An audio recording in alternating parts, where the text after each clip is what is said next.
ఆరాధన తండ్రి వందనాలు. ఇంతవరకు గణపరచబడ్డారు, మహిమపరచబడ్డారు తండ్రికి వందనాలు. ఇదిగో ఆయన చాలా ప్రాముఖ్యమైన సమయానికి వచ్చాం.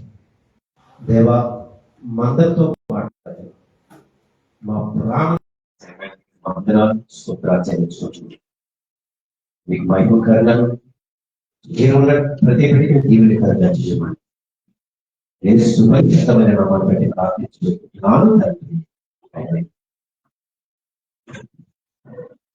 యొక్క ఆరాధనకి ఇచ్చేస్తున్నాం. మీ అందరికీ, ప్రతి ఒక్కరికి, ప్రతి కుటుంబానికి అవసరాలు తెలియపరుచుకుంటున్నాను. వాక్య జ్ఞాపకత ఆది కాండము 22వ అధ్యాయము. ఆది కాండము పాత నిబంధనటువంటి ఆది కాండము 22వ అధ్యాయము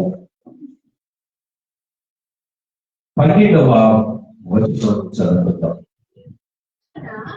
అప్పుడు ఆయన ఆ చిన్నవాడి మీద చెయ్యి వేయకము, అతని ఏమీ చెయ్యకము, నీకు ఒక్కడే ఉన్న నీ కుమారుని నకియ వెడుతిరగలేదు కనుక నీవు దేవునికి భయపడవాడని ఇందువలన నాకు కనబడుతున్నది అనేను. దేవునికి స్తోత్రం. ఈరోజు మనుషులకు దేవుని పట్ల మనం భయము, భక్తి. ఈ యొక్క ప్రపంచంలో చాలా రకాల భక్తులు ఉన్నాయి. ప్రపంచంలో చాలా రకాలైన భక్తి చేయడం అనేక ప్రజలు మనం చూస్తున్నాం. కానీ నిజమైన భక్తి ఏంటంటే, నిజమైన దేవుని తెలుసుకోవడమే, వాటి ప్రకారం జీవించడమే అసలైన భక్తి. కనుక ఈరోజు మనము అంశం ఏంటంటే, దేవుని యందు భయము, భక్తి కలిగి ఉండాలి. అయితే ఇక్కడ మొట్టమొదటి మనం చూస్తే, అంటే దేవుడు స్వయంగా మాట్లాడినటువంటి వ్యక్తులతో వాళ్ళకి ఇచ్చినటువంటి బిరుదులు మనం చూస్తే, మొదటిగా ఎవరికి ఇచ్చారంటే దేవుడు అబ్రహాంకి ఇచ్చాడు. ఎవరికి ఇచ్చారని? అబ్రహాం గారికి ఇచ్చాడు. ఎందువల్ల ఇచ్చారంటే, దేవుడు చెప్పిన మాట ప్రకారం, దేవుడు ఏదైతే చెప్పాడో, దేవుడు ఏ మార్గాన్ని వెళ్ళమన్నాడో అదే రీతిగా వెళ్ళినటువంటి గొప్ప భక్తుడైనటువంటి అబ్రహాం గారు. ఈ అబ్రహాం గారికి దేవుడు ఒక పరీక్ష పెట్టాడు. మనందరికీ ఈ విషయంలో చాలా విషయాలు మనం అనేక మాట చెప్పుకున్నాం. కానీ పరిశుద్ధాత్మ దేవుడు మరలా మనకి జ్ఞాపకం చేసుకున్నాడు. ఇక్కడ ఒక పరీక్ష పెట్టాడు అబ్రహాంకి. నీ ఒక్కదాని కుమారుని అంటే ఇస్సాకును నాకు బలి అని అడిగాడు. అబ్రహాము వెళ్ళు తిరగక ఏం చేశాడంటే బలి ఇవ్వడానికి సిద్ధపడ్డాడు. కానీ మన దేవుడు బలిని కోరే దేవుడు కాదు. మన దేవుడు బలిని కోరే దేవుడు కాదు. మన దేవుడు మంచి దేవుడు, అందరికీ జ్ఞానం ఇచ్చే దేవుడు. కాబట్టి ఇక్కడ చూస్తే అబ్రహాము సిద్ధపడ్డాడు. సింహాన్ని బలి ఇవ్వడానికి తీసుకువెళ్తున్నాడు. అక్కడ అన్ని సిద్ధపరిచాడు. బలి ఇవ్వడానికి తన చేతులు కంఠం ఎత్తాడు. మనకి అందరికి తెలుసు. వెంటనే దేవుడు అక్కడ చూస్తే మనకు చూస్తే అంటాడు, ఆగము, నీకు ఒకడే ఉన్న నీ కుమారుని ఏమీ చెయ్యకము. ఇక్కడ నాకు ఏమర్థమవుతుందో తెలుసా? చాలా అద్భుతమైన మాట ఇక్కడ. అందుకే చాలా మంది భయం లేక పాడైపోతున్నారు. దేవుడు అంటే భయం లేక తిరుగుతున్నారు. దేవుడు అంటే భయం లేక ఏం చేస్తున్నారు? వ్యసనాలకి లోనైపోతున్నారు. ఇక్కడ చూస్తే అబ్రహాం అంటున్నాడు, నిజముగా నీవు దేవుడికి భయపడిన వాడిని నాకు ఇప్పుడు తెలిసింది అని చెప్తున్నాడు. దేవుడికి స్తోత్రం చేద్దామా? అలాగే ఇక్కడ చూస్తే అంటున్నాడు, నీవు దేవునికి భయపడివాడని నాకు ఇప్పుడు అర్థమవుతుంది. ఓకే, ఇక్కడ అబ్రహాము మనం చూస్తున్నాం దేవునికి భయపడేవాడు. ఇక్కడ ఒక మాట వస్తున్నాడు, దేవుని యందు భయము భక్తి గలవారు అని మాట్లాడుతున్నాం. ఇప్పుడు భయం అనేది అంటే భయపెట్టి ఏంటి? దేవుని పట్ల వినయము, విధేయత, దేవుని మాట అనుసరించడమే భయం అని మనం చూస్తున్నాం. కానీ ఇక్కడ దేవుని మాట ప్రకారం చేశాడు కాబట్టి అబ్రహాము. దేవుడు ఏమంటున్నాడు? నీవు దేవునికి భయపడి వాడవని నాకు ఇప్పుడు అర్థమైంది. ఎవరన్నా స్వయాన దేవుని అంటున్నాడు. ఇంకొకరు కూడా చూద్దాం. యోగు గ్రంథము 1వ అధ్యాయము. ఇక్కడ కూడా చూస్తే 1వ అధ్యాయము, యోగు గ్రంథము 1వ అధ్యాయము. మన అందరికి తెలిసినటువంటి వృత్తాంతం ఇది. 1వ అధ్యాయం 1వ యూసు దేశంలో యోగు అని ఒక మనుష్యుడు ఉండేను. అతడు యథార్థవంతులను న్యాయవంతుడని దేవుని యందు భయభక్తులు కలిగి చెడుతనమును విసర్జించిన వాడు. చాలు, ఇక్కడ మనం ఒక పాయింట్ తీసుకుందాం. మరలా జాగ్రత్తగా మరలా చదువుదామా. యూసు దేశమునందు యోబు అను ఒక మనుషుడు ఉండెను. అతడు యథార్థవర్తనుడు న్యాయవంతుడునై దేవుని యందు భయభక్తులు కలిగి చెడుతనమును విసర్జించిన వాడు. చాలా మాట పట్టుకుంటాను, చెడుతనమును విసర్జించిన వాడు. ఇక్కడ కూడా చూస్తే ఈ మాట ఎవరు చెప్తున్నారు? యోబు భయము భక్తి కలిగిన వాడు అని ఎవరు చెప్తున్నారు? మనిషి చెప్తున్నారా లేదా దేవుడు చెప్తున్నాడా? దేవుని సాక్షి చెప్తున్నాడు. ఎవరి గురించి? యోబు గురించి చెప్తున్నాడు. ఏమంటున్నాడు? యోబు యథార్థవర్తనుడును న్యాయవంతుడును దేవుని యందు భయము భక్తి కలిగిన వాడు, ప్రత్యేకించి చెడుతనమును విసర్జించిన వాడు. ఎవరున్నారు ఈ రోజుల్లో? ఉన్నారా? ఉంటే దేవుని స్తోత్రం.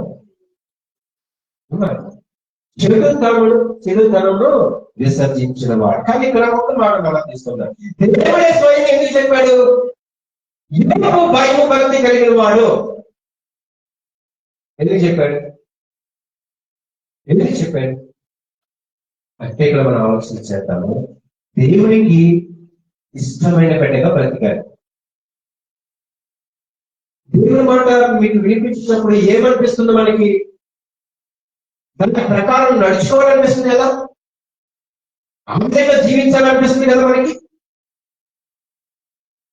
అన్నిటిగా చేస్తే చివరో చెప్పుకుందాం, చాలా అద్భుతమైన మాట. అన్నిటిగా మనం చేస్తే దేవుడు కూడా మనం ఏమంటాడంటే, ఈయన నా ప్రియ కుమారుడు, దేవుడు ఎందుకు భయభక్తులు కలిగిన వాడు అని దేవుడు మనకి తెలుస్తాడు, సర్టిఫికెట్ ఇస్తాడు కదా. ఎందుకు నీకు దేవుడు నీకు ఇచ్చాడు? ఏం చెప్తావు?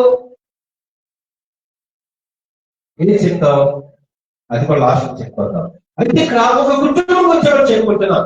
యోబు కుటుంబము, లేదంటే ఒక యోబునే తీసుకుందాం.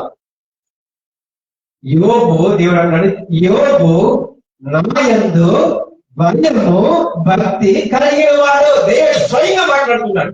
నీ గురించి మాట్లాడతారా? నీ గురించి మాట్లాడతాడు దేవుడు. ఇప్పుడు మీరు అనుకోవచ్చు, నేను భక్తి చేస్తున్నాను, ఉపవాసం ఉంటున్నాను, క్రమం తప్పకుండా ఆదివారం ఆరాధనకు వెళ్ళిపోతున్నాను, నేను కానుకలిస్తున్నాను, రోజు నేను పావుగంట అర్ధగంట నేను ప్రార్థన చేస్తున్నాను, దేవుని వాక్యం నేను వింటున్నాను. ఇలాగ మనం చాలా మంది అనుకుంటారు భక్తి అనుకుంటారు. నిజమే, ఓకే, భక్తి నీవు అనుకుంటాం, నేను అనుకుంటాను, అంతే కదా. ఇదే దాని పేరే పెడతాం మనం, భక్తి. నేనేం పెడతాను పేరు? నేనేమనుకుంటాను? అది భక్తి. అది నీవు కూడా అనుకుంటావు. కానీ ఇక్కడ ఆలోచన చేద్దాము, మనము దేవునికి సమీపంగా ఉన్నప్పుడు, ఇది కూడా లాస్ట్ లో చెప్పుకున్న మంచి మాట. ఇక్కడ మరొకటి గురించి చెప్పుకున్నాం, తర్వాత మరొకటి పెడతాం. ఇక్కడ ఆలోచన చేస్తే యోబు ఎంత మంచివాడు,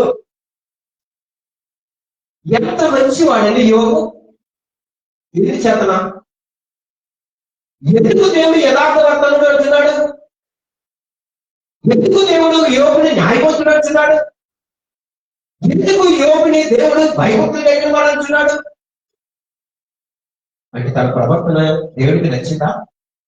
నచ్చిందండి? నచ్చితే కదా మనం ఒకరికి సర్టిఫైడ్ చేస్తాం. ఆ వ్యక్తి చాలా మంచివాడండి, ఆమె చాలా మంచిదండి, మన చాలా మంచిదండి, సమాజంలో మంచి పేరుందండి, ఇలా చెప్పుకుంటాం అనుకున్నాం కదా. అదే దేవుడంటే ఆ మాట దేవుడు నిన్నంటే నీ కుటుంబాన్ని అంటే ఎంత ఆనందం అండి. ఓకే, ఈ కుటుంబం ఎందుకు తెలిసిన యువకు తన కుటుంబం కొరకు ప్రార్థన చేస్తున్నాడు. ఈ రోజుల్లో యజమాని ఎవరున్నారు ప్రార్థన చేస్తున్నవారు? బిడ్డల కొరకు ప్రార్థన చేసిన వారు ఎవరున్నారు? ఉన్నారా? ఒక్కొక్కరి గురించి ప్రార్థన చేసిన వారు ఉన్నారా? చూద్దాం తర్వాత చెప్పండి. ఇది కూడా ఏది ప్రార్థన చేసినా చివరిలో చెప్పారు.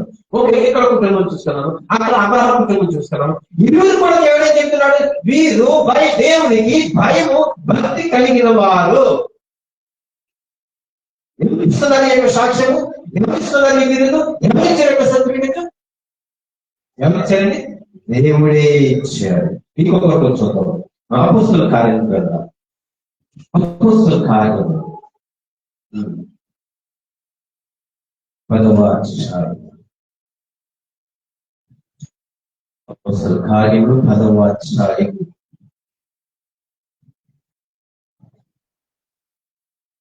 ఓకే, ఇక్కడ కూడా ఒక మంచి వ్యక్తి కనిపిస్తున్నారు. ఒక అన్యుడు దేవునికి ప్రార్థన చేసినటువంటి గొప్ప వ్యక్తి. చూద్దాం. ఇతని పఠాలనబడిన పఠాలలో శతాధిపతి అయిన కొర్నేలు భక్తి పరుడు ఒకడు ఉండెను. ఓకే, చెప్పండి.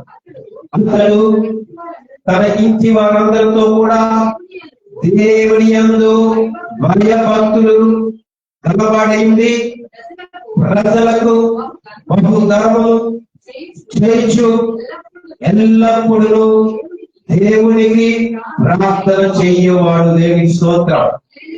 ఇక్కడ మనకి ఇంకో కుటుంబం కనిపిస్తుంది. ఇప్పుడు 2 కుటుంబం కలిసి చెప్పుకున్నాము. ఇది 3వ కుటుంబం. ఎవరంటే కొర్నేలి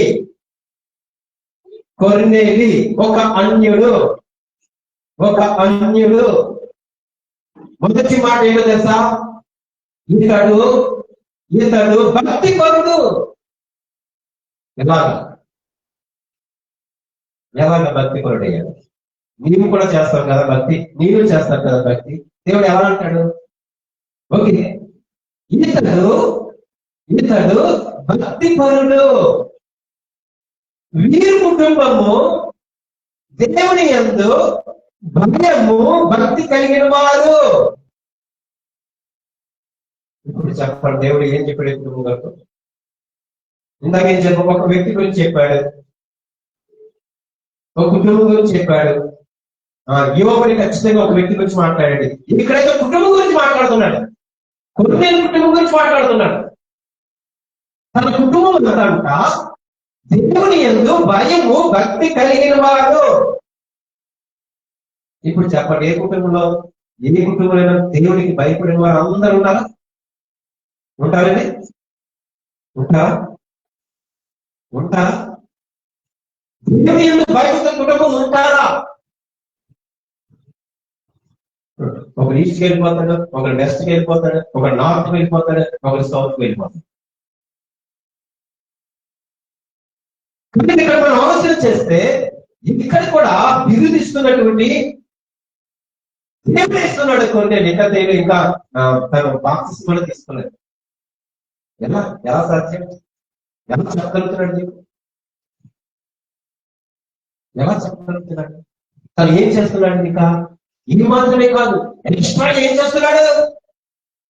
ధర్మం చేస్తున్నాడంటే తనకి పేదవారికి సహాయం చేస్తున్నాడట. అందుకే మనకి భయము భక్తి ఉంటే సరిపోదండి. ఏముండాలి? సహాయం చేస్తే ఏముండాలి? హృదయం నీకు ఉండాలి, మనస్సు నీకు ఉండాలి. భక్తి చెప్పుకుంటే సరిపోతుంది. ఇది కూడా అడుగుతాడు దేవుడు. అయితే ఇక్కడ ఉంటున్నాడు, కొన్నేళ్ళుగా భక్తి పరులకు ఉంటేను అందరూ తన ఇంటి వారందరితో కూడా దేవుని యందు భయభక్తులు కలిగిన వాడే ప్రజలకు అంటే ఎంతమంది ఏమన్నారు? ప్రజల కంటే చాలా మంది వస్తారు. ఈ ప్రాంతంలో చాలా మంది ప్రజలు ఉన్నారంటే అందరూ వస్తారు. అందుకే ఇక్కడ ఏమొచ్చినాడు, ప్రజలకు బహు అంటే ఎక్కువ. కొంతమంది అనుకుంటారు రాత్రి రేపు మొబైల్ ఉన్నది ఏ మార్నింగ్ వచ్చినట్టు ఉదయం ఏం మనసు మారిపోదు 50 వేస్తారు. 100 మార్పు వస్తారు. ఏం చేస్తారు? ఇవ్వాలంత అవసరమా? ఏమనిపిస్తుంది? నైట్ చిన్న మార్చుకుంటారు అంటే మారుస్తారా? ఓకే, ఇక్కడ ఏం చెప్పారు? బహు ధర్మము చేయనటువంటి చేస్తున్నటువంటి వ్యక్తి కొన్ని చూద్దాం. ప్రజలకు బహు ధర్మం చేయొచ్చు ఎల్లప్పుడూ. తర్వాత ఏం చేస్తున్నాడు? ఎల్లప్పుడూ. చాలా మంది ఏమనుకుంటారు, నేను ధర్మం చేస్తే చాలు, నేను ఎవరికైనా సహాయం చేస్తే చాలు, ఇంకా అక్కర్లేదు, ప్రార్థన అక్కర్లేదు, మందిరం అక్కర్లేదు, ఏది అక్కర్లేదు అనుకుంటారు. ఇప్పుడు తర్వాత మాట ఏంటి? ప్రజలకు బహు ధర్మం చేయొచ్చు ఎల్లప్పుడూ దేవునికి ప్రార్థన చెయ్యవాడు. ఏది విడిచిపెట్టడు దేవుడు. నేను ధర్మం చేస్తాను, చెట్టు కొట్టాను, మీరు ఎల్లప్పుడూ అంటే ఈ భక్తి పరుడు ప్రార్థన చేసేవాడంట. ఇప్పుడు 3 కుటుంబాల గురించి మనం చెప్పుకున్నాం. 1 అబ్రాహాము, 2 యోబు, 3 కోరే. 3 కుటుంబాల గురించి చెప్పుకుంటాం. అసలు భక్తి అంటే ఏంటి? భయపడి ఏంటి అసలు? కీర్తనలకు వెళ్దాం. కీర్తనల గ్రంథము 16వ కీర్తన. కీర్తనల గ్రంథము 16వ కీర్తన 3వ చరణం చదువుకుందాం. నేను ఇలాగందును భూమి మీద ఉన్న భక్తులే శ్రేష్ఠులు, వందరు నాకు కేవలం ఇష్టలు. చాలా ఇది ఎవరు చెప్తున్నారు? దావీదు చెప్తున్నాడు. ఏం చెప్తున్నాడు? నేను ఎలాగందును అంటున్నాడు. మొదటి మాట నేను ఎలా చెప్తాను, ఎందుకంటే నాకు ఇష్టమైన మాట. నేను ఎలాగనుకుంటున్నాను, నేను ఎలాగందును అని చెప్తూ ఏమంటున్నాడు? భూమి మీద ఉన్న భక్తులే శ్రేష్ఠులు, కేవలం నాకు ఇష్టలు. భక్తులు అంటే ఎవరు? మనం చెప్పుకుంటున్నాం కదా మొదటి నుంచి. యెహోవాయందు భయభక్తులు గలవారు ఎలాగో ఆశీర్వదింపబడదు. యెహోవాయందు భయభక్తులు గలవారికి జ్ఞానము మూలము. యెహోవాయందు భయభక్తులు గల చెడుతనాన్ని విసర్జించేవారు. యెహోవాయందు భయభక్తులు గలవారికి జ్ఞానము వివేకము వీక్షణ అన్ని కూడా అనుగ్రహింపబడదు. ఇన్ని మాటలు ఎవరికి వస్తాయి? ఎంత జ్ఞానం కలుగుతుంది?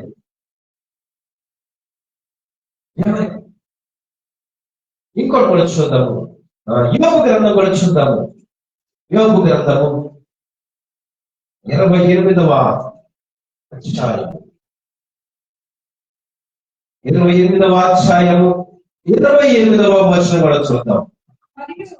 మరియు యెహోవాయందలి భయభక్తులే జ్ఞానమనియు దుష్టత్వము విడిచుటే వివేకమనియు అమ్మైన నరులకు సెలవిచ్చను. ఇక్కడ మనం చూస్తే జ్ఞానమే అనుకుంటున్నాం కదా.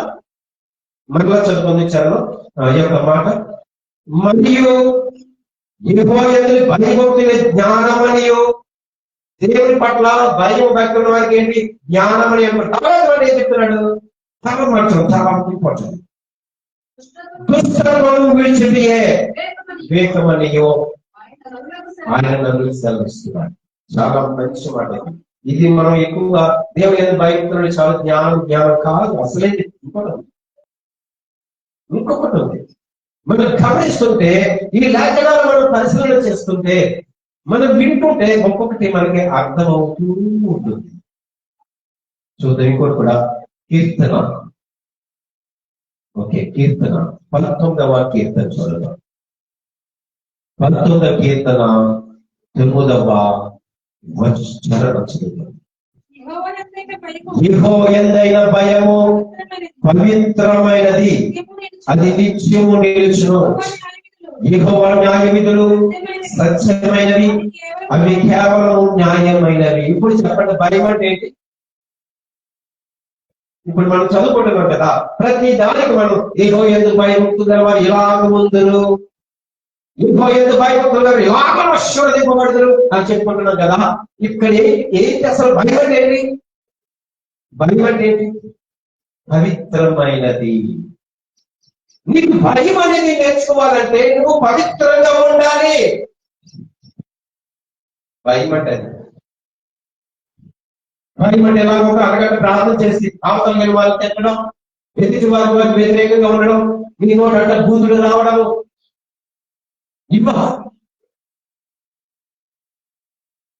ఇప్పుడు చెప్పండి భయం అంటే ఏంటి? ఇప్పుడు భయం అంటే ఏంటి? ఇక్కడ చదువుతున్నాం కదా, యెహోవాయందైన భయము పవిత్రమైనది. ఇప్పుడు చెప్పండి, ఎవరుంటారు భయం కలిగిన వారు? ఈ పాయింట్ తీసుకోవాలి. ఎవరుంటారు పవిత్రంగా? అన్ని విషయాల్లో, ఒకటి కాదు అన్ని విషయాల్లో పవిత్రంగా. యెహోవాయందు భయము పవిత్రమైనది. మనం ఏదో మామూలుగా చదువుతాం, దేవుని యందు భయభక్తులు కలిగిన వారండి. ఏంటి భయము? ఏమి ఉండాలి మనలో? ఎందుకే పవిత్రంగా ఉండాలి, యథార్థత ఉండాలి. యథార్థత ఉండాలి. నీ మాటల్లో, చూపుల్లో, మనస్సులో, హృదయంలో, నీ నడకలో, నీ ఆలోచనలో, నీ తలంపులో, ఉద్దేశంలో పవిత్రత ఉండాలి. దానికేం చెప్తున్నాడు? పవిత్రం తర్వాత పవిత్రమైన దానికేం చెప్తున్నాడు? నా మాటలు యెహోవా న్యాయ విధులు సత్యమైనవి. తర్వాత మాట అవి కేవలము న్యాయమైనవి. న్యాయంగా బ్రతకాలి. ఎలా బ్రతకాలి? న్యాయంగా బ్రతకాలి. భయం అంటే ఏంటి? ఎలా వస్తుంది? ఇప్పుడు అంటాను, ఇతను భయం కలిగిన వాడిని ఎలా చెప్తారు దేవుడు? ఏదో గంట ప్రార్థన చేస్తే అంతా భయం ఎలా వస్తుంది? ఇవన్నీ నువ్వు నీలో ఉంటే అప్పుడు ప్రార్థన చేసినప్పుడు దేవుడు అంటాడు, ఈమె భయము కలిగినది, ఇతడు భయము కలిగిన వాడు. ఏది చదవడం? మన జీవితము పవిత్రంగా ఉండాలి.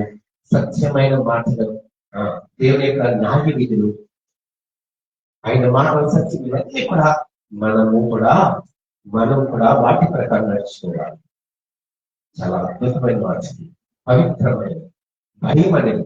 అందుకే దేవుడు అంటాడు, ఇంటి బదిలో చూస్తే ఆకాశ పైన చూస్తే జ్ఞానము పవిత్రమైనది అంటాడు. పైన చూసింది ఎవరు వచ్చారండి? అమ్మ పై నుండి వచ్చిన జ్ఞానము పవిత్రమైనది అంటాడు భక్తుడు. ఏంటి? ఎవరండి? యేసుక్రీస్తు వారు. పవిత్రమైనది ఎవరంటున్నాం మనం? పవిత్రమైనది ఎవరంటున్నాం? మన ప్రభువు యేసుక్రీస్తు వారు అంటున్నాం. ఎందుకు చేతనంటారు? దేవుని యొక్క న్యాయ విధులు నిర్వర్తించాడు ఆయన. అన్ని మాట విన్నారు యేసు ప్రభు వారు. తండ్రిని విధేయులు చూపించారు, భయభక్తులు చూపించారు. కాబట్టి అందుకే దేవుడు యేసయ్య పేరు మన పేరు పవిత్రమైన వాడు. ఆకాశం నుంచి వచ్చిందంటే, ఆకాశం నుంచి వచ్చిన జ్ఞానము మొదటిగా పవిత్రమైనది. ఎందుకు వచ్చింది యేసుప్రభు గారికి? ఎందుకు వచ్చింది పవిత్రమైనది అంటే, ఆయన తండ్రికి లోబడ్డాడు, తండ్రికి విధేయత చూపించాడు, తండ్రితో సమాస కలిగి ఉన్నాడు, దేవుడు చెప్పింది ప్రతిదీ కూడా భూమి చేశాడు, బ్రతకమే చాలా జీవించారు. ఆయన పవిత్రంగా జీవించారు. ఇప్పుడు దేవుని యందు భయం కలిగిన వాడనే యేసయ్య. ఎందుకు చెప్పండి? భయం కలిగిన వాడు కదా యేసయ్య. ఎందుచేతంటే మన యేసయ్య పవిత్రమైన వాడు, కలంకమైన వాడు. అది భయం అంటే. ఇంకా భక్తి చూద్దాం. యాకోబు రాసిన పత్రిక, భక్తుడైన యాకోబు రాసిన పత్రిక 210వ పేజీలో ఉన్నటువంటి ఇక పత్రిక, భక్తుడైన యాకోబు రాసిన పత్రిక మొదటి అధ్యాయము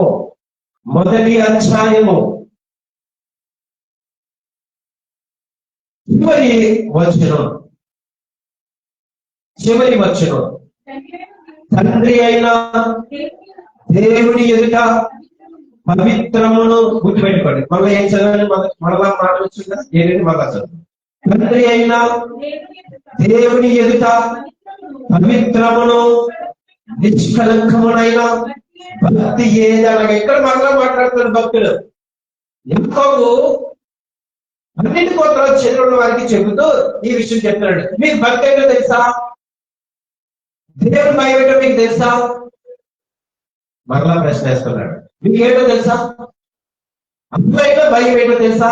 అసలైన భక్తి ఏంటో తెలుసా అని మాట్లాడుతూ ఇప్పుడు వివరిస్తున్నాడు. మరలా చదువుతాం. తండ్రి అయిన దేవుని ఎదుట పవిత్రమును భయము. Okay, next. నిష్కలంకమునైన భక్తి ఏదనగా దిక్కులేని పిల్లలు, ఒకటి విద్వారాలను వారి ఇబ్బందులను పరామర్శించుటయు. ఇది తీసుకోండి. ఇప్పుడు ఈ మాట తీసుకోండి. నీకు భక్తి అనేది ఎలా వస్తుందో ఇక్కడ అర్థమవుతుంది. ఇహలోక మాలిన్యము తనకు అంటకుండా తను కాపాడుకుంటే భక్తి. ఇప్పుడు అర్థమైందా మాట? ఇప్పుడు మనము భూలోకంలో జీవిస్తున్నాం. ఈ లోకంలో మనం జీవిస్తున్నాం. ఇక్కడ చూస్తే భూమి మీద అధికారాన్ని చలాయిస్తున్నటువంటి సాతానుడు అధికారం. భక్తుడి చాలా వివరంగా చెప్తున్నాడు. ఏమంటున్నాడు? 3 విషయాలు చెప్పి చివరలో చెప్తున్నాడు. నిష్కలంకమైన భక్తి ఏదనగా మొదలు పెట్టాడు. దిక్కులేని పిల్లలను, అంటే ఎవరో అనాథులను ఒకటి చెయ్యాలి. రెండోది విధవరాలు వారి ఇబ్బందిలో, వారి కష్టాల్లో ఉన్నప్పుడు, ఇబ్బందులు ఉన్నప్పుడు ఏం చేయాలి? పరామర్శించాలి. ఓకే, ఇక్కడ ఇప్పుడు చాలా చాలా చాలా చాలా మంది చాలా చక్కగా వినాలి. ఇంకా లోక అంటే ఈ లోకములో మాలిన్యం అంటే ఏంటి? ఇక్కడికి వచ్చి అసలైన పాయింట్స్ ఏంటి? భూలోకంలో ఏముంది? చెడుతనం ఉంది, ఉందా? అందుకే యోబు ఏమన్నాడు? యోబు దేవుని యందు భయభక్తులు అంత మాత్రమే కాదు, చెడుతనములు విసర్జించిన వాడు. ఇప్పుడు ఎవరెంతకేమి యోబు ఏమయ్యాడు? భక్తి పరుడయ్యాడు. అంతేనా? అంటే దేనిని విసర్జించాడు? దుష్టత్వం విసర్జించాడు, చెడుతనం విసర్జించాడు. కాబట్టి ఇప్పుడు యోబు ఏమయ్యాడు? భక్తుడయ్యాడు. మరి నువ్వు అవ్వాలంటే ఏమి విసర్జించాలి? చెప్పాలి. చెడుతనమును విసర్జించాలి. ఈ లోక మాలిన్యము, ఈ లోకంలో పాపము నీకు అంటకుండా ఉంటుంటయ్యే భక్తి. దేవునికి స్తోత్రం చేద్దాం. దేవునికి స్తోత్రం. ఈ లోకంలో ఉన్నటువంటి మాలిన్యం ఏంటంటే దుష్టత్వము, పాపము, చెడు కార్యాలు, దేవునికి ఇష్టమని వాటికి ఎప్పుడైతే నువ్వు దూరంగా ఉంటావో నువ్వు తాను కాపాడుకున్నట్టే భక్తి. ఇప్పుడు అర్థమైందా? భయం ఏంటైనా భక్తి అంటే అర్థమైందా? ఇప్పుడు ఈ 2 మాటలు ఇందులోకి వచ్చేస్తున్నాయి కదా. తండ్రి అయిన దేవుని ఎదుట పవిత్రుడు ఏంటి? నిష్కలంకమైన భక్తి ఏదనగా. ఇక్కడ 3 విషయాలు చెప్పి చివరిలో చెప్తున్నాడు. ఈ లోకం మార్గంని కంట్రోల్ చేసుకోవాలి. నువ్వు బ్రతుకుతున్నావంటే, నువ్వు జీవిస్తున్నావంటే దేవుడు ఒక దినాన్న నిన్ను అడుగుతాడు. ఈ లోకంలో నీకు అందించినప్పుడు ఎందుకు నువ్వు లోకాన్ని మాలిన్యం అంటించుకున్నావు? ఇప్పుడు చెప్పండి, నువ్వు చెప్పగలవా? నేను భక్తి పరుడని చెప్పగలవా? భయం ఉందని చెప్పగలవా? ఎందుకన్నా అబ్రహాంని? నిజమే కదా, నువ్వు దేవుని నీవు ఖచ్చితంగా దేవునికి భయపడేవాడు నాకు అర్థమైంది అంటున్నాడు. యోగులు ఏమంటున్నాడు? నీ కుటుంబం కూడా యథార్థవంతుడు. ఎందుకు వచ్చి నీ మాట్లాడి? యోగు న్యాయవంతుడు, మంచివాడు, యథార్థవంతుడు, దేవుని యందు భయభక్తులు కలిగిన వాడు అని వెంటనే ఏమంటున్నాడు? యోగు చెడుతనం విసర్జించిన వాడు కనుక నా పట్ల భయం భక్తి కలిగినటువంటి యోగు భక్తి గొప్పవాడు అని చెప్పాడు. ఎందుచేత అబ్రహాం గారు కూడా అంతే కదా, అనే పవిత్రమైన మాటలు, న్యాయమైన విధులు, సత్యమైనవి తెలుసుకొని తన కుమారుని కుమారుని బలి ఇవ్వడానికి సిద్ధపడ్డాడే. ఎందుకు చేత? ఎవరి చేత అయితే అబ్రహ్మా ఆగు, నేను చెప్పింది చేస్తావు, నువ్వు పరీక్షలో విజయం సాధించావు. ఇప్పుడు నాకు అర్థమైంది ఏంటో తెలుసా? నా ఎంత నీకు భయం ఉందని నాకు అర్థమయ్యింది. చాలు ఆగ్రహం. ఇప్పుడు కొన్ని లేకపోద్దాం మళ్ళా ఏంటి? కొన్ని కూడా దేవుని యందు భయం భక్తి కలిగి ఎందుకు వచ్చింది మాటలు? కొన్ని చాలా మంచివాడు, బహు ధర్మాలు చేస్తున్నాడు, కుటుంబంతో కలిసి ప్రార్థన చేస్తున్నాడు. ఎవరు చేస్తారు ఈ రోజుల్లో? కుటుంబంతో కలిసి ప్రార్థన చేస్తున్న ఎంతమంది?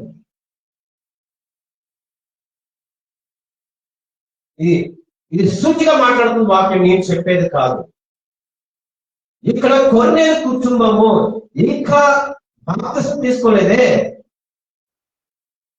ఎలా అంటే మనం అర్థం చేసుకోవాలి. కొన్నేళ్ళు లోకం మాలిన్యము అంటకుండా తను కాపాడుకుంటూ తన కుటుంబాన్ని కాపాడుకున్నాడు కాబట్టి దేవుని యొక్క ప్రభావము, దేవుని యొక్క ప్రసన్నత ఒక భక్తుడు ద్వారా వెళ్ళి ఇదిగో ఉన్నాడు, కొన్ని వెళ్ళండి, నా గురించి చెప్పండి, బాప్తిసం ఇవ్వండి అని చెప్పాడు. ఎందుకంటే ఇంతకు మొదట్లో చెప్పాడు. అంటే ఈ ప్రపంచంలో చాలా భక్తులు ఉన్నాయి, చాలా భక్తులు ఉన్నాయి. కానీ ఇక్కడ అర్థం చేసుకోవాలి మనం, నిజమైన భక్తి ఎలా ఉంటుంది, నిజమైన భయం ఎలా ఉంటుంది, మనకి చాలా వివరంగా చెప్పుకోవడం ఈరోజు. అంటే చివరిగా మనకి ఏం అర్థమైంది? భయం అంటే ఏంటి అసలు? నువ్వు దేవుని దగ్గరికి రావాలంటే భయం వణుకుచూ రావాలి కదా. ఎలా రావాలి? నీ జీవితం పవిత్రంగా ఉండాలి, ప్రతి ఒక్కరికి పరిశుద్ధంగా ఉండాలి, కనుక ఏది ఉండకూడదు. ఇప్పుడు భక్తి ఎలా వస్తుంది? మరి ఎలా వస్తుంది? ఎన్ని పనులు చేయాలి మనం? ఎవరికి సహాయం చేయకుండా నువ్వు గంటలు ప్రార్థన చేస్తూ ఏం ప్రయోజనము? అంటే ఏం చెప్తున్నాడు దేవుడు? దేవుని బిడ్డలు ప్రార్థనే కాదు, ఆరాధనే కాదు, మంచి పని కూడా చేయాలి, క్రియ ఉండాలి. ప్రతి క్రైస్తవుడికి క్రియ చూపించాలి. అబ్రహాం క్రియ చూపించాడు. మందిరం ఎలా కలవుతాం అంతే, బయటకు వెళ్ళామంటే మరలా మర్చిపోతాం. కానీ అబ్రహం అలా కాదు. అబ్రహమా ఈ పని చేయాలంటే వెళ్ళిపోయి కుమారుడు ఇవ్వడానికి తన క్రియలో చూపించుకున్నాడు. తన క్రియ చూపించుకున్నాడు. ప్రజలకి బహు ధర్మము చేయొచ్చు, ఎల్లప్పుడూ కూడా ప్రార్థన చేసేవాడు.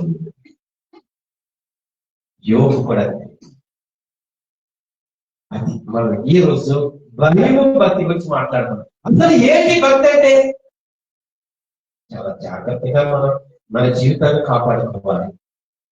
లోకం మాలిన్యము అంటకుండా మనకు మనం కాపాడుకున్నట్టే భక్తి. ఎప్పుడైతే నువ్వు లోకం నుంచి నువ్వు కాపాడుకుంటావో నీలో తదుపరి ఏంటంటే దేవుడంటే భయం పుడుతుంది, దేవుడంటే భక్తి కలుగుతుంది, ప్రార్థించాలని మనసు ఉంటుంది, మందిరానికి రావాలని ఆశ ఉంటుంది. ఇవన్నీ లేకపోతే నువ్వు లోకంలో కలిసిపోతే ఇప్పుడు నీలో ఏముంది? లోకస్తులతో లోకంతో కలిసిపోతే నీలో ఏముంది? ఇప్పుడు లోకం వాళ్ళని నీకు ఏముంది? అంటుకుంది. కాబట్టి నువ్వు భక్తుడు కాదు, భక్తురాలు కాదు. ఇది ఈ విషయం. ఇప్పుడు సెల్ ఫోన్ చూస్తూ, సినిమాలు చూస్తూ నీ సమయాన్ని వృధా పరుచుకుంటూ ఎన్నో సంఘాలు మీకు భక్తులు అని, ఎన్నో సంఘాలు మనం దేవుని భయమని ఉందని నువ్వు చెప్పుకోవాలా? మనం చెప్పుకుంటామా? మనమే చెప్పుకోవాలా? ఎవరు చెప్పాలి? దేవుడు చెప్పాలి. దేవుడికి చెప్పాలి. అందుచేత భయం అనేది పవిత్రమైనది మనకు అర్థమైంది. భక్తి అనేది ఈ లోకం మాలిన మనకు అంటకుండా కాపాడుకున్నట్టు ఏ భక్తి. భక్తి అందుచేత మనం దేవుని యందు భయభక్తి కలిగి ఉన్నప్పుడు నిజమైన జ్ఞానం ఇస్తాడు. అప్పుడు ఇప్పుడు మాట్లాడుతుంటాం. నీకు ఏం కావాలి? ఇప్పుడు అవును ఈమె భక్తి పత్రాలు నిజమే. ఇప్పుడు దేవుడు అంటున్నాడు, యెహోవాయందు భయభక్తులు కలిగినవాడు కాబట్టి మన కుటుంబం ఆశీర్వదింపబడింది. యెహోవాయందు భయభక్తులు కలిగినవాడు కాబట్టి జ్ఞానం వచ్చింది, వివేచన కలిగి ఉన్నారు. ఇప్పుడు ఇవి మాట్లాడుతున్నాం. అంతేగాని ఇవేమి చేయకుండా యెహోవాయందు భయభక్తులు జ్ఞానం కలిగినాడు. నేను ప్రార్థన చేస్తున్నాను. లోకాన్ని గురించి నువ్వు ఆలోచన చేయాలి. లోకం గురించి నువ్వు ఆలోచన కలిగి ఉంటావు. ఏది చేస్తున్నావు మనం? ఏం చేస్తాం? ఎంత ప్రమాదం కదా. అంటే ఈ స్థితి మనకి ఎక్కడికి వెళ్ళిపోతుంది ఒకసారి మనం పరిశీలన చేస్తే మనకు అర్థమవుతుంది.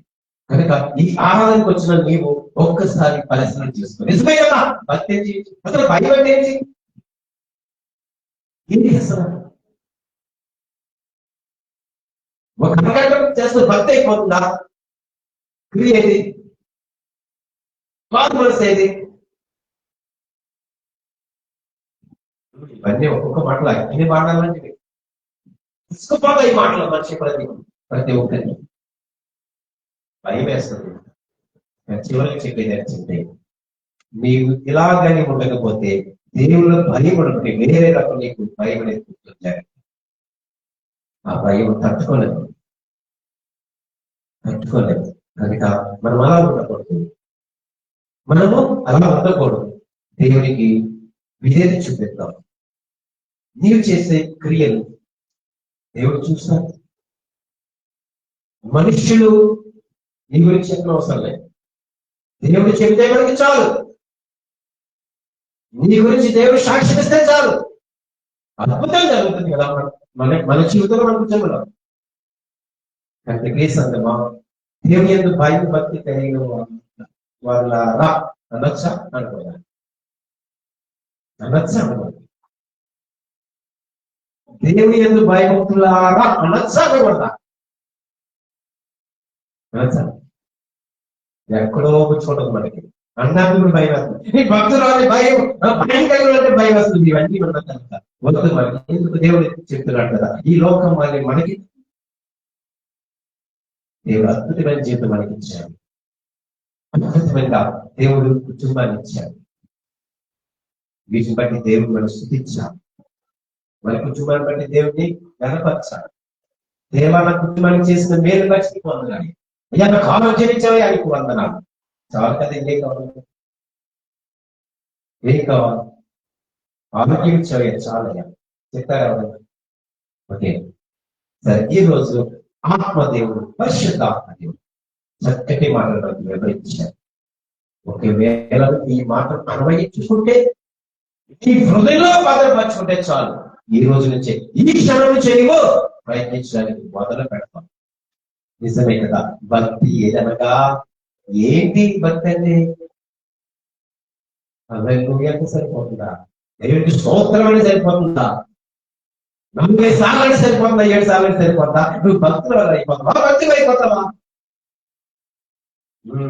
అన్ని నేర్పిస్తున్నాడు దేవుడు. అన్ని నేర్పిస్తున్నాడు. నీకు పాలకం ఇచ్చి నేర్పిస్తున్నాడు. రాసుకో ఈ మాటలు ఎప్పటికీ మర్చిపోకండి. దేవుడు సెలవిస్తున్నాడు. మనం దేవుని భయముక్తి కలిగి, మనకి భయము భక్తి కలిగి ఉండాలంటే ఏం చేయాలి? ఈ రోజు లేఖనాలు మనకి తెలియపరిచి కనుక మరలా జ్ఞాపకం చేస్తాం. మరలా మనం గృహానికి జ్ఞాపకం చేసుకుంటాం. మర్చిపోవద్దు. ఏంటి భక్తి ఎలా చేయాలి? ఎలా వస్తుంది భక్తి? ఒకసారి ఆలోచన చేయి. మీకు అర్థమవుతుంది. పరిశుద్ధాత్మ దేవుడు మీతో మాట్లాడతారు. పరిశుద్ధ వాక్యము జీవించి ఆశీర్వదించుకున్నారు. మహాపరిశుద్ధుడు, మహాకరుడు అయినటువంటి తండ్రి స్తోత్రాలు. దేవా నీకు ఎందుకు భయభక్తులను అంశంతో ఈ జ్ఞాన ఆత్మదేవ మా ముందుంచారయ్యా స్తోత్రాలు. నీకు స్తుతులు చెల్లించుకుంటున్నాం తండ్రి. అయ్యా నీ ఎందుకు భయభక్తులు కలిగి ఉండాలంటే ఎన్నో చేయాలని ప్రభా ఈ రోజు మాకు నాయన ఏకపరిచారు, తెలియపరిచారు తండ్రి. నీకు స్తోత్రాలయ్యా, స్తోత్రాలు. పరిశుద్ధాత్మ మనందరితో మాట్లాడిన దేవానికి స్తోత్రాలు చెల్లించుకుంటున్నాం తండ్రి. మేమైనా వాక్యాన్ని విడిచిపెట్టుకోకుండా తండ్రి ప్రతి ఒక్కరూ కూడా తండ్రి ఆయన నెవరు వేసుకుంటున్నాను మా హృదయంలో పగిలపరుచుకునే వాక్యం దయచే ప్రభావ నీకు స్తోత్రాలు చెల్లించుకుంటున్నాం. అయ్యా భక్తి ఏదనగాని మొదలు పెట్టారు, భక్తి మధ్య ఏంటంటే మాకు తెలియపరిచారు. ఈ రెండు కలిగి ఉన్నప్పుడే మీ జ్ఞానం పొందుకుంటారు తండ్రి. అయినా దేవానికి స్తోత్రాలయ్యా, మిమ్మల్ని ఆశీర్వదింపబడుతుంది తండ్రి. అయినా అయ్యా నీకు స్థితిలో చెల్లించుకుంటుంది. ఇవ్వనైనా ఈ యొక్క ఆరాధన గురించి ప్రతి బిడ్డను ప్రతిపించుకోవాలి, జ్ఞాపకం చేసుకుంటున్నాం.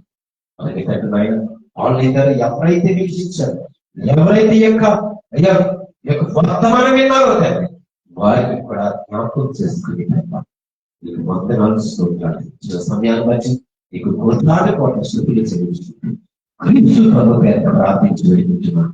ప్రియమైన పరలోకపు తండ్రి, తండ్రి కుమారుడు పరిశుద్ధాత్మ అనేక దేవుని దీవెన ఆశీర్వాదం ఇప్పుడు ఎల్లప్పుడు సదాకాలం ఈ ఆరాధనకు వచ్చిన ప్రతి బిడ్డ ప్రతి కుటుంబాన్ని అదే విధముగా ఆన్లైన్ ద్వారా ఎవరైతే చూసారు, ఎవరైతే వీక్షించారు వాళ్ళని వారి కుటుంబాన్ని దేవుడు దీవించి బహుగా ఆశీర్వదించును గాక.